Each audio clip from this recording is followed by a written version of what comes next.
What's going on, guys? Long time no see. I know this is my first video in a little over 2 months. A lot has happened since then. I figured there was no reason to not get back into the YouTube thing. I definitely want to grow on here as well as on TikTok and whatnot. This would be my main goal, is to grow my YouTube channel, though. Always been a goal of mine. Just fell off for a while, but we're getting right back on it. So some quick updates. About 5-6 months ago, I started this YouTube channel for the sole reason of tracking my journey and starting a road to funded series, right? And for those 6 months, I don't think, no, I never got a payout or anything. A lot of the time it was just trading on evals, and stuff like that.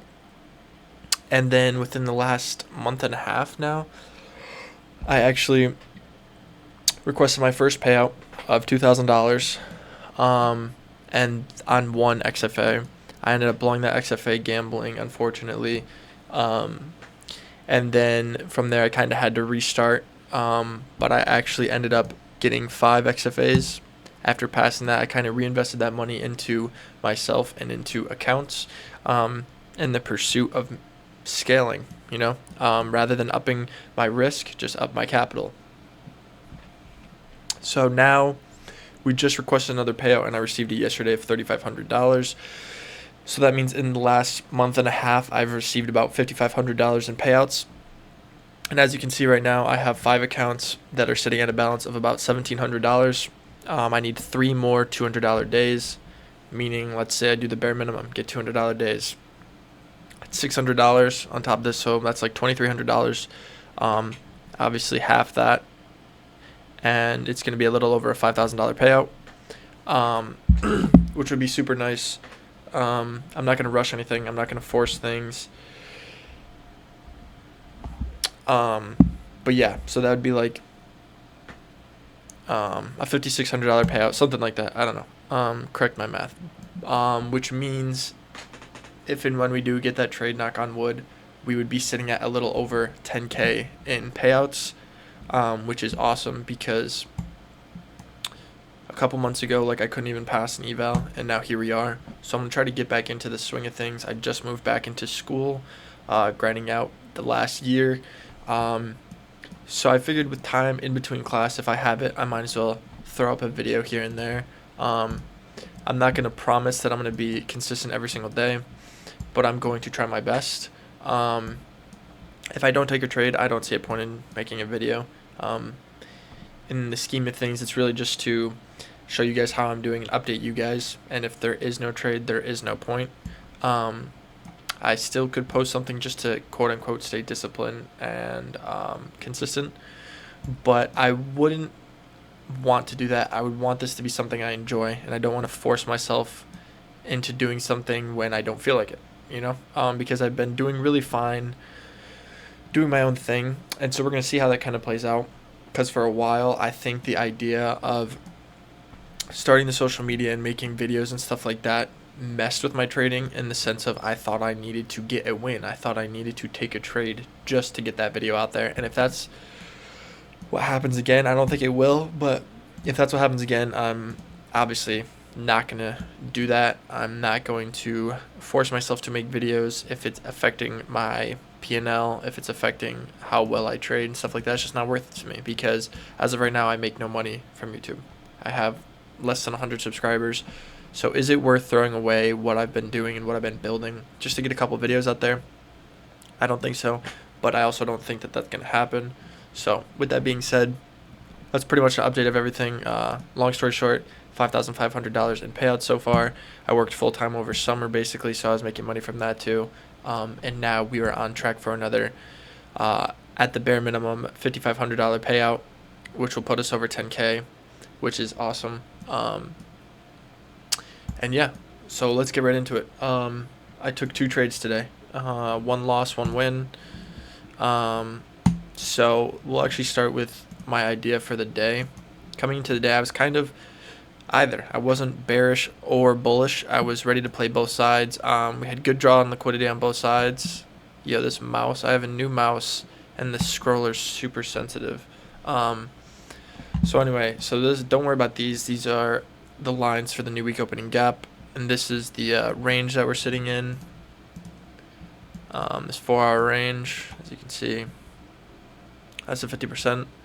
I've been wanting that to be respected. I figured we would retrace down there prior to our next leg up if we are going to continue up. So then coming to the day, we had a bunch of draw on liquidities. At first, I was bearish. That was my plan. If it was basically just waiting for manipulation, because you could play both sides of this, right? We have low resistance liquidity on both sides, so I wanted to see which one got ran first. So then, at 9:30, my first thought process was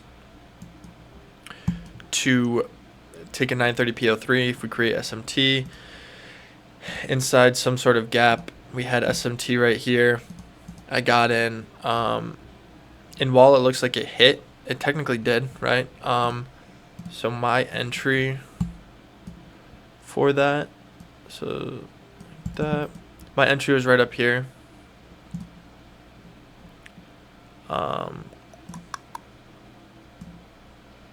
Stops, I think I like set it to the, and then TP was around here, I believe, or like I wanted to hold it to the whole thing, but I don't know, but I don't think I would have held it that whole time, obviously. So unfortunately, we came down, tapped this, and reversed. I could have taken TP down here. Would have been nice. I was up a decent amount of money, right? And then it just came back up and stopped me out. No worries. That was like $150.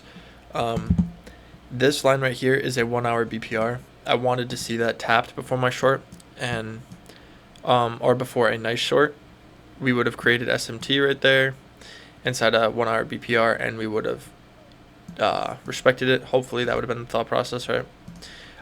Instead, what did we do? We created basically like equal highs with it,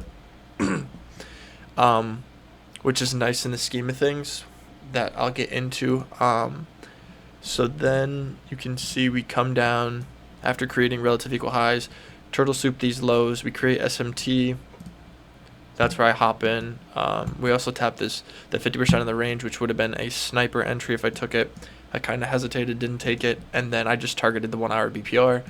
I figured we want to at least tap that before we move down, if we move down at all, which now we've just chopped sideways. I heard that we have NVIDIA earnings tomorrow, so maybe that's potentially why. But yeah, so SMT, turtle soup, with my draw on liquidity being the relative equal highs up here. It was for $790, but because we took the $150 loss, it ended up only being $640, which is fine because on the day that's $3,200 across 5 XFAs.